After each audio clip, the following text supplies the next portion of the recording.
Offer dia pun tak masuk akal. Dia boleh debut lah. Fokus RM9. Kat sini dah debut lah. Ni lah. Dasar rempah ni. Awal. Ni. Untuk dia tu sedap. Jom. Apa yang tengok kan?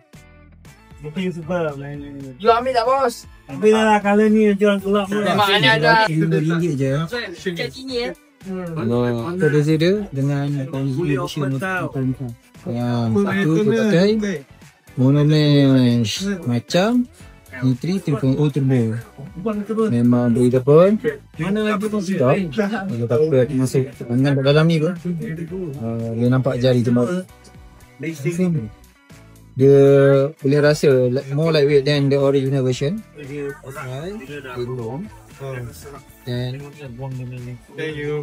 this one dia punya list lock dia sama, dia tak ada macam Nike koyak. carbon plate dia sama, cuma dia punya outsole dia lebih kurang macam suspension of Jintan Turbo. Kalau rejection tu Boleh lah. yang paling cun dia punya tag dan juga harga dia dapat RM305. Bimai Jintan Fly. Jintan Fly 225. Size ni 8.5 UK. setengah UK. Satu lagi yang ini plus. Okey, ni Bimai Jintan Plus. Tengok berapa berat dia? 216.8.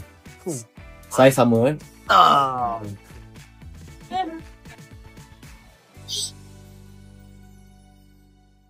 Ultra.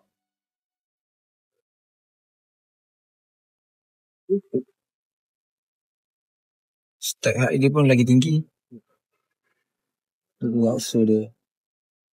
Nice.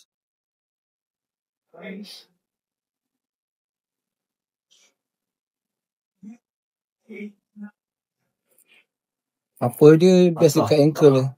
Tengok dia punya tapak dia nak buat macam Adidas. Tapi